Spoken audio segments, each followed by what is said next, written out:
ये आकाशवाणी रायपुर है। छत्तीसगढ़ी समाचार बुलेटिन के संग संगीता यादव के जय जोहार। अब सुनो आज के प्रमुख समाचार। राज्य के कांग्रेस सरकार हा आज अपन कार्यकाल के 2 बछर पूरा करीन। रायपुर के तीर चंदखुरी स्थित कौशल्या माता मंदिर में होवत है कार्यक्रम।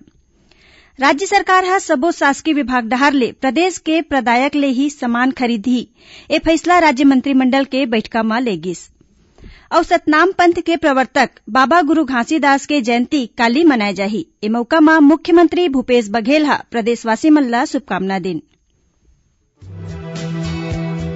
सुनो एक जरूरी संदेश। कोविड महामारी के खिलाफ देश एकजुट होकर लड़त है। आपो मन हमर संग सुरक्षा और बचाव के 3 सरल जरूरी उपाय के संकल्प लेवो। पहली उपाय, जब भी घर ले बाहर निकलो मास्क जरूर लगावो। दूसरा उपाय, लोगन ले 2 गज के सुरक्षित दूरी रखना ही जरूरी। तीसरा उपाय, अपन हाथ घेरी बेरी साबुन और पानी ले बने असन धोवो। ये 3 आसान उपाय अपना के आप मन कोरोना ला हरा सकत हो।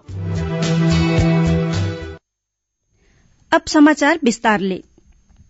प्रदेश में कांग्रेस सरकार के कार्यकाल के आज 2 बछर पूरा हो गए है। ए मौका में आने विभाग के मंत्री, जनप्रतिनिधि और कांग्रेस के प्रमुख नेता मन अलग अलग जगह में आयोजित कार्यक्रम के माध्यम ले राज्य सरकार के योजना और उपलब्धि पर प्रकाश डालेन। यही कड़ी में प्रदेश के कांग्रेस अध्यक्ष और विधायक मोहन मरकाम हा कोंडागांव में प्रेस वार्ता ला संबोधित करत कहिन कि कांग्रेस सरकार हा अपन 36 घोषणा में ले 24 घोषणा ला पूरा कर चुके हैं। ओमन कहिन कि पाछू 2 बछर के दौरान राज्य सरकार गांव, गरीब और समाज के हर तबका बर संवेदनशीलता के संग काम करत है। उन्हें बस्तर विकास प्राधिकरण के अध्यक्ष और विधायक लखेश्वर बघेल हा घलो जगदलपुर में मीडियाकर्मी मन ले चर्चा करत राज्य सरकार के उपलब्धि मन ला गिनैन। इही बीच महासमुंद के टाउन हॉल में आज ले 2 दिवसीय विकास प्रदर्शनी लगाए गए है। एमा राज्य सरकार के योजना और उपलब्धि के जानकारी चित्र के माध्यम ले दे जाथे। एखर समापन काली होही। ओती भाजपा के प्रदेश अध्यक्ष विष्णुदेव साय हा कांग्रेस सरकार के 2 बछर के कार्यकाल में होए काम ला लेके सवाल उठाइन है। श्री साय हा आरोप लगाए है कि कांग्रेस हा बेरोजगारी भत्ता, आधा बिजली bill, universal health scheme, PDS और महिला सुरक्षा ला लेके करेगे कोनो भी वादा ला पूरा नहीं करे है। उन्हें भाजपा के प्रदेश प्रवक्ता और पूर्व मंत्री केदार कश्यप हा घलो राज्य सरकार पर वादा खिलाफी के आरोप लगाए है। ओमन कहिन कि राज्य सरकार हा मोर्चा में विफल रहिन। राज्य कैबिनेट के आज हुए बैठका में छत्तीसगढ़ कृषक कल्याण परिषद के पुनर्गठन के प्रस्ताव ला अनुमोदित करे के संग कतकोन महत्वपूर्ण निर्णय लेगिस। ए बैठका मुख्यमंत्री भूपेश बघेल के अध्यक्षता में रायपुर स्थित मुख्यमंत्री निवास में आयोजित करेगिस। एमा राज्य सरकार के सबो शासकीय विभाग डहर ले प्रदेश के प्रदायक ले ही सामान खरीदे के फैसला ले गे है। एखर बर छत्तीसगढ़ शासन भंडार क्रय नियम में संशोधन करे के प्रस्ताव अनुमोदन करेगिस। उन्हें गोधन न्याय योजना के तहत उत्पादित वर्मी कंपोस्ट के बिक्री दर 8 रुपया प्रति किलो ले बढ़ा के 10 रुपया प्रति किलोग्राम करे के निर्णय ला मंत्रिपरिषद डहर ले अनुसमर्थन करेगिस। मंत्रिमंडल के ए बैठका में राजकोषीय उत्तरदायित्व और बजट प्रबंध संशोधन विधेयक और विधानसभा में द्वितीय अनुपूरक बजट पेश करे बर छत्तीसगढ़ विनियोग विधेयक के प्रारूप के घलो अनुमोदन करेगिस। एकर अलावा राज्य के जिला मुख्यालय और प्रमुख शहर में बने जर्जर भवन ला पुनर्विकसित करे के फैसला घलो लेगिस। उन्हें राज्य के निर्माण काम के ठेका मन में एकीकृत पंजीयन व्यवस्था के तहत इस श्रेणी के मापदंड में संशोधन करे के फैसला लेगिस। केंद्र सरकार हा कहिन है कि चालू खरीफ विपणन मौसम में पाछू बछर के तुलना में धान के खरीदी में 22.14 के बढ़ोतरी हुए है। कृषि मंत्रालय हा कहिन है कि अब तक 390 लाख ले ज्यादा धान के खरीदी करे जा चुके हैं। मंत्रालय हा यहू कहिन कि न्यूनतम समर्थन मूल्य के आधार में खरीफ के फसल के खरीदी करे जाथे। छत्तीसगढ़ संग आने राज्य में धान के खरीदी बने ढंग ले चालू है। राज्य में अब तक 25 लाख मीट्रिक टन ले ज्यादा के धान के खरीदी हो चुके हैं। प्रदेश के करीबन 7 लाख किसान समर्थन मूल्य में अपन धान ला बेच डरे हैं। प्रधानमंत्री किसान सम्मान निधि योजना के तहत किसान मन के बैंक खाता में सालाना 6,000 रुपया जमा करे जाथे। ए राशि 2-2 रुपया के 3 किस्त में दे जाथे। योजना के पहली किस्त अप्रैल ले जुलाई, दूसर किस्त अगस्त ले नवंबर और तीसर किस्त दिसंबर ले मार्च महीना के बीच में दे जाथे। जौन किसान ए योजना के लाभ लेवत है ओमन आधिकारिक वेबसाइट pmkisan.gov.in में जानकारी ले सकथे। छत्तीसगढ़ी समाचार बुलेटिन आप मन आकाशवाणी रायपुर ले सुनत हो। छत्तीसगढ़ के खबर ले है आपके वास्ता और खबर के विश्वसनीयता ले है हमर वास्ता। आकाशवाणी समाचार रायपुर के प्रादेशिक समाचार बुलेटिन के संगे संग हमर समसामयिक कार्यक्रम आप रेडियो के संग अपन मोबाइल में घलो सुन सकत हो। आकाशवाणी समाचार फेसबुक, ट्विटर और यूट्यूब में घलो हावय।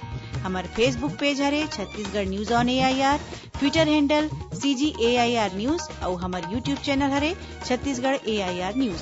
तो अब रेडियो के संगे संग आपके मोबाइल के माध्यम ले हम आप तक पहुंचत हन। छत्तीसगढ़ के हर खबर बर सुनत रहो आकाशवाणी समाचार। अब आगू बाचे समाचार कोती।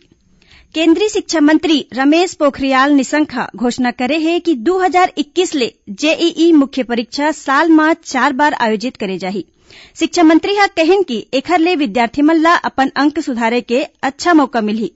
ओमन कहिन कि ओखर मंत्रालय ह आने छात्र संगठन ले मिले सुझाव के आधार में हर बछर फरवरी, मार्च, अप्रैल और मई में ये परीक्षा आयोजित करे के निर्णय ले हे। ओमन बतैन कि पहली चरण में फरवरी में 23 ले 26 तारीख के बीच परीक्षा के आयोजन करे जाही। ओमन यहू घलो कहिन कि विद्यार्थी मन ला 90 सवाल ले कोनो 75 सवाल के जवाब देना होही। उन्हें 15 वैकल्पिक सवाल के नकारात्मक मार्किंग नहीं करे जाही। बस्तर अंचल के आदिवासी किसान मन के आय में बढ़ोतरी बर 1036 करोड़ रुपया के चिराग परियोजना ला विश्व बैंक ह अपन मंजूरी दे दे हे। आधिकारिक जानकारी के अनुसार 6 बछर के ए परियोजना के तहत बस्तर संभाग में 7 जिला के 13 विकासखंड ला फायदा मिलही। योजना के उद्देश्य जलवायु परिवर्तन के अनुसार उन्नत कृषि, उत्तम स्वास्थ्य बर पोषण आहार, कृषि और आने उत्पाद के मूल्य संवर्धन करके किसान मन ला ज्यादा ले ज्यादा लाभ दिलाना है। ए परियोजना के तहत गौठान मन ला केंद्र में राख के आने काम करे जाही। सतनाम पंथ के प्रवर्तक बाबा गुरु घासीदास के जयंती काली मनाए जाही। ए मौका में अपन संदेश में मुख्यमंत्री भूपेश बघेल ह प्रदेशवासी मन ला शुभकामना दिन। ओमन कहिन कि बाबा गुरु घासीदास ह दुनिया ला सामाजिक सद्भाव के रद्दा दिखाइन। घासीदास जयंती के मौका में काली राजधानी रायपुर के घासीदास कॉलोनी के संगे संग मुंगेली के लालपुर धाम और भिलाई के सतनाम भवन में आयोजित कार्यक्रम में मुख्यमंत्री शामिल होही। राज्य के सरकारी स्कूल मन में पढ़ैया 1 ले 8वीं कक्षा तक के विद्यार्थी मन ला हिन्दी और गणित विषय के बुनियादी दक्षता ला 100 दिन में विकसित करे जाही। एखर बर इतना तो मेरे बच्चे कर ही सकते हैं कार्यक्रम के संचालन करे जाथे।